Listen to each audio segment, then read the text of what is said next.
Welcome to Influential Entrepreneurs, bringing you interviews with elite business leaders and experts, sharing tips and strategies for elevating your business to the next level. Here's your host, Mike Saunders.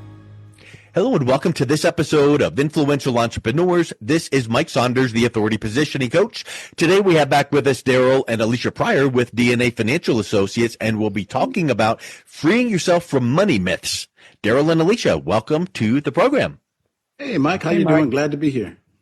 Hey, it's great talking with you guys before, and I think we just have a great time. We all three seem to think the same ways about serving clients, and I think this is such a big topic, money myths. And we could probably list out 4 dozen myths that people would have about money. So let's just kind of get started with what are some of the typical myths that you are seeing your clients struggle with, and then you need to start addressing them to help them reframe that in their mind. But you talk about myths that hold people back. There's a big one that I would think of is, money's the root of all evil. How do you help your clients shift their mindset about this one? Oh, that's a good question. If you really think about it, it's one of the more common myths that we encounter on a regular basis. It's rooted in a common misperception of a biblical phrase that love of money is the root of all evil. But what we strive to do is to help our clients understand that money itself, it's just a tool, and it matters how you use it. We encourage them to think about money from a positive impact and how it can help them support their families, invest in some of the things they would like to do, but more importantly, how it can help them, grow their communities and influence others in their communities. This mindset shift helps them see money as a resource for good rather than something to be feared or avoided. So that's important. Good question. Right. You mentioned that money is a tool.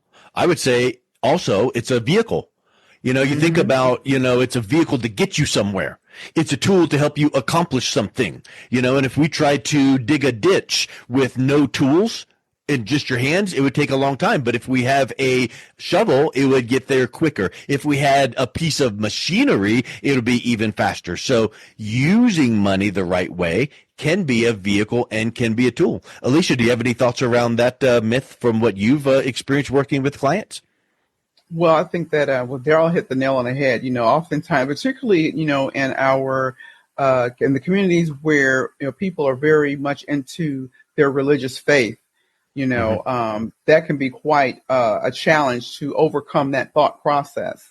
But God gives us resources to use to help our communities. You're not to hinder, but when you take anything and you use it in excess, that's when it becomes a sin, right? And so when you misuse it, when you abuse it, and that's when it becomes an ill. But when you take it and use it for good, and when you take it to use to build and grow your communities, to build and grow sustaining generational wealth for your family, when you use it to help the poor, when you use it for the good of society, then that's a good thing. So we just have to kind of change the way we think of things and use it for the benefit of good and not evil. Absolutely. You bring up a great point there, and there are a lot of people that think, God just wants me to be, literally poor, and I'm more useful to Him that way. But in reality, what if you 10x your income, and you're like, oh, well, that would be so greedy? Nope. Because what if it's exactly what Alicia just said? What if you could give $30,000 to your church this year? What if you could also give $20,000 to support the homeless in your community? What if you could, now all of a sudden, you're like, oh, well, maybe I went out to dinner once or twice more per month, and then I'm doing all these extra things. So having more money doesn't mean you're greedy and getting more material things. It might mean that you're helping to make more impact, and I think that right there is a big mindset shift for people. That is, because it's not about you. It's about being a vessel to be used. Absolutely. Right. God blesses others through the people. Absolutely. Yep. You got it. And I think a lot of people, they might not even admit it to themselves, but they kind of are afraid of getting wealthy. like making more money. It's like almost the fear of success. Have you ever seen that with clients? Like, I don't even know that I want more because it might mean more responsibility or mean more time or my time. What are some of those thoughts around that myth of like rich people are greedy or I don't want wealth? I think oftentimes that comes because people don't believe that they know how to manage wealth. They don't know what to do with it. They only believe that they have a small capacity. And so they can work with the small capacity that they have, but they can't expand their mind to believe they can expand their capacity to manage more than what they only have right now. So their limiting belief in what they have is what's keeping them from even wanting more than that. Yep. It's almost like a pauper's mentality. Yeah, it could be a poverty mindset, absolutely. But again, that's that false narrative because really, when you look at it, we just kind of had a conversation about it in the previous section when we're talking about the ability to do more, to influence people, to be better stewards with our money and provide better blessings for our community. You think about philanthropists funding education, healthcare. A lot of communities can use people of wealth in them to uplift their communities. We encourage them to imagine what they could do with their own wealth versus looking at it as a something that binds them and weighs them down. Yeah, that's a huge point. And, the whole thought of, rich people are greedy.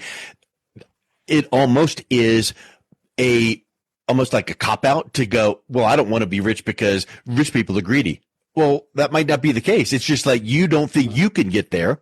And if you could shift that mindset to go, hey, if I can contribute more to the community or more to the poor, or more to the church or ministries or whatever the case is, that's certainly not greed. So maybe that shifts, and then maybe the thought gets stuck in someone's mind to go, okay, well, if that's the case, let's not set goals for the year. Let's set giving goals. What if this year I want to give X number of dollars to this and X number of dollars to that? Okay, now Darryl and Alicia, how do I get there?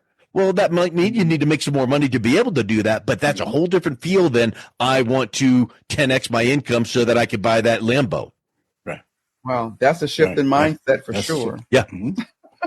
So where do you when you start working with clients, where do you recommend that someone start? Like learning about these concepts or personal finance, where do you begin? Alicia, you want to take that one? Yeah. I think that probably to learn about the concept, you got to have to really kind of do some introspection, right? Look at yourself. And oftentimes these money mindsets come from childhood, what you grew up with, what was instilled in you or what you experienced as you were developing, coming up. Like when I was coming up, I can remember some of these sayings, money doesn't grow on trees. I'm not made of money, those kind of things. And so you grew up with these perceptions about money. And so you carry that over into adult life.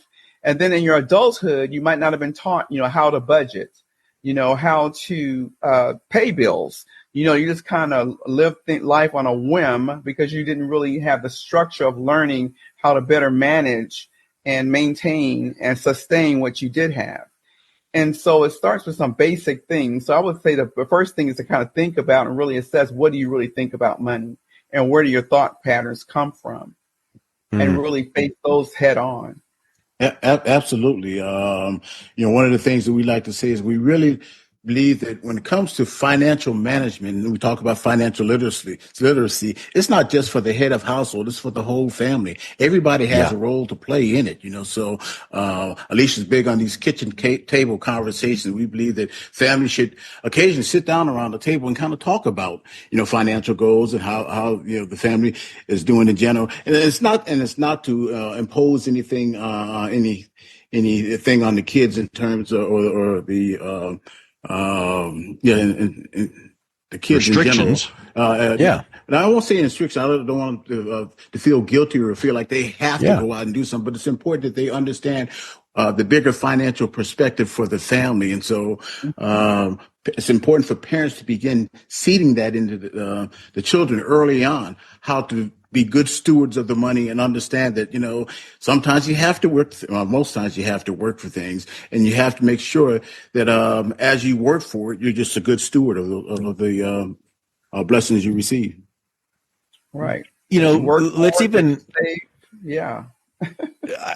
you contrast that scenario with like the cliche trust fund baby, the person that grows up with millions and millions and millions of dollars, and their dads trust that they can get anything they want at any time they want for any amount, and they don't really have an appreciation for how hard it takes to work for this amount of money or to buy this item. So learning about personal finance and how to actually budget and manage that's huge, because guess what?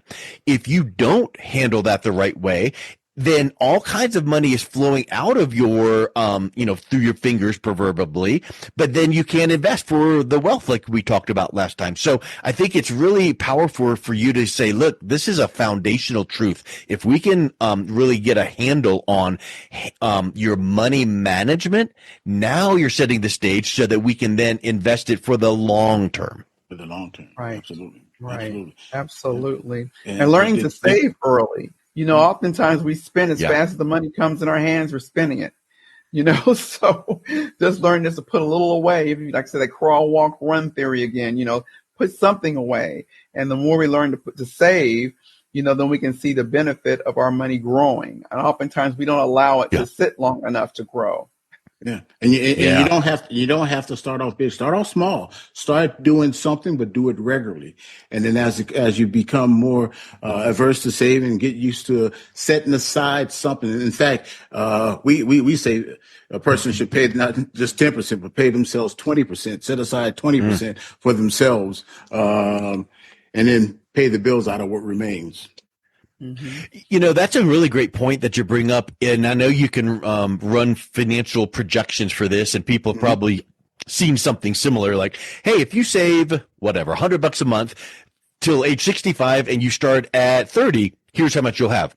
But if you started at age 20, oh my word, astronomically more. So start sooner, stay consistent, and watch that compounding take effect. Now, here's something that I want to ask you guys' opinion on, because I think that this is something, given the news of the day today, people hear these, and let's call it the quote unquote get rich quick. I'm going to get into blah, blah, blah sector or crypto or whatever the case is because I saw this person. Well, that could be a really, really slippery slope. So talk to me about what you do with your clients that come to you with that kind of approach or idea. Well, I personally say, hey, listen, I can't help you. We're not one of those firms that can provide you with get rich quick schemes. We are traditional principle based financial investing. We certainly help people depending on their risk tolerance or whatever. We help people put their money to work for them. But again, it's based off of their risk tolerance, and it's based on time. Okay. And another key principle is to make sure their money is working for them so that, as they earn their hard-earned dollars, they're keeping more of it. Again, we talked earlier about the reducing their tax liability, but helping to make sure that they understand the impact of not having enough money and then having to go out and take an interest on a credit card, pay interest on a credit card. We look at that holistic picture to help them reduce all of the money, all of the situation where money flows out of their household, and try to bring it back into the household and put that money to work for them. Have you guys read the book Millionaire Next Door? I have not. It's kind of an old one written by Thomas Stanley, but the premise of it is there are some people out there that live just right next door to you that you wave every day, and they go to work and it looks like they just, work at a blue collar job, and they're millionaires. Why? Because they don't live a pretentious lifestyle. Absolutely. And so once you have these principles into place, these money myths that you've now conquered and freed yourself from, these money myths, now you're starting that groundwork to let things grow. I would venture to say that this is an accurate statement, so I want to ask your opinion on this. When you can have these things mastered, it reduces some stress in your life, right? It gives you greater peace. It gives greater freedom because you now have put some guardrails in your financial life and you see things growing and heading in the right direction. And you don't have the problem of, I can't even make ends meet. So talk a little bit about that literally the new mindset that is the result of handling these money myths that deliver reduced stress and a more peaceful outlook. Wow, it's truly liberating. That is financial freedom, isn't it? Because you don't have to have the concerns and the worries. Your life, your legacy, your moving forward is planned out. You don't have to worry about and be concerned with the day-to-days or, the tomorrows. And if you think about it, I was sitting here as you were asking that, kind of teeing that question up, I was thinking about COVID, the days of COVID, where COVID truly exposed the deficiencies and inefficiencies we had across the nation, where people didn't have, money saved, right? We didn't have that rainy day fund to kind of sustain us when everything shut down. We didn't have the health care that we needed to sustain us. And so it showed us where our deficiencies were. But when you have that, we're the millionaire next door mentality, you had what you needed, to sustain you. Even when things were closed, okay, we had to kind of work around that, but you had the money, you had the finances, you had the things you needed to sustain you during those tough times. So you want to be able to tee yourself up, to shore yourself up, to have those guardrails up, to sustain you and your family during no matter what kind of times we're in, then you're going to be okay. Because guess what? If you prepare for the rougher times and the rougher times don't come, then you're ahead of the game. Exactly. You're smooth sailing. Yeah, absolutely. Smooth sailing. So can you think of some examples of a client you've worked with that they kind of came in with some rougher money situations or myths, and now you started polishing them up and now they're on the path and they're experiencing some of these benefits? Alicia? Well, it's pretty much the same example. I can't, I'm calling our daughter now. But, oh yes, she's been able to get rid of debt. Actually, we had to start with eliminating the higher debt interest kind of debt that she had. Eliminated debt, was able to now build her savings and retirement via a few different kinds of vehicles, life insurance and annuities, along with her retirement plan on her job. So now she's got different levels of planning that's working in her benefit. She has a very good paying job that offers additional benefits for her. And so it gives her the freedom pretty much to do like she wants to do in her young years, because she's a young lady. Yeah. So we're excited about all the things that she has going for her at this time in her life. Yeah, we have another client who became a part of our monthly coaching package that we offer. And she started out, she was constantly made great money, but always made bad decisions when it came to money. So a year and a half later, now she's got, excess money in the bank, still travels quite a bit and enjoys life. But more importantly, she doesn't have that debt anymore, and she's not going into her 401k and her IRA to pull money out. It's because she understands.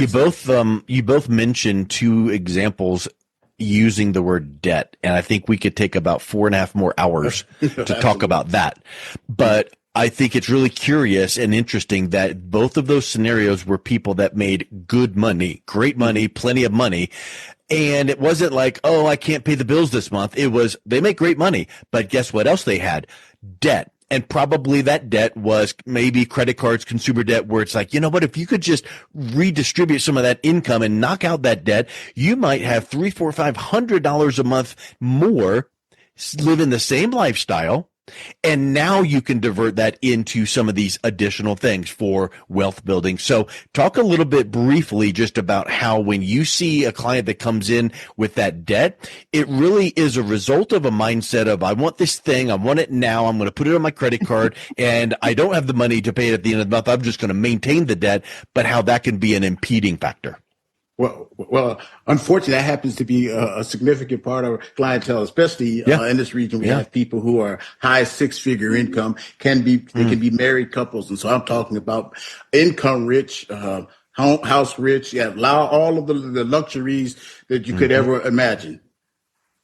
But as soon as the crisis hits, just as Alicia mentioned, you know, they're in a state of flux. Yeah. Because now they're overwhelmed because they can't pay their bills. And so we have to sit them down at square one and talk to them about developing or saving some money to establish that liquidity. The next step is we're working with them on their taxes to help reduce that tax liability of theirs that we can now there are some people who really believe that it's bigger to get a larger tax return or refund at the end of the year. And we have to have the basic conversation with them. Listen, you're giving Uncle Sam a free loan to get a $10,000 tax return. Yep. You have $30,000 in debt over here that you're paying 21% interest on. How about You could have kept that in your back pocket all year long and paid off that debt. Absolutely. And so we help them navigate through that scenario, and then they begin to see the benefits of just making some small mindset shifts. They really help them start cash flowing that money and paying down their debt and saving for the long term.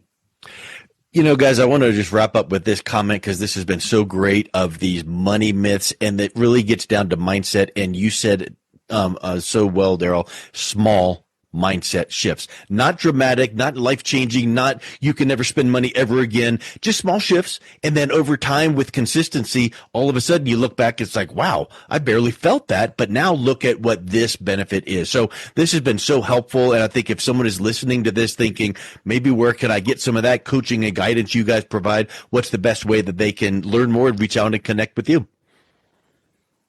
Well, they can reach us out by visiting our website at www.dnafinancialandassociates.com or calling us at 301-381-1040. Absolutely. Excellent. Well, thank you so much for coming back on today. It's been a real pleasure talking with you. Thanks for having us. Thanks for having us. You've been listening to Influential Entrepreneurs with Mike Saunders. To learn more about the resources mentioned on today's show or listen to past episodes, visit www.influentialentrepreneursradio.com.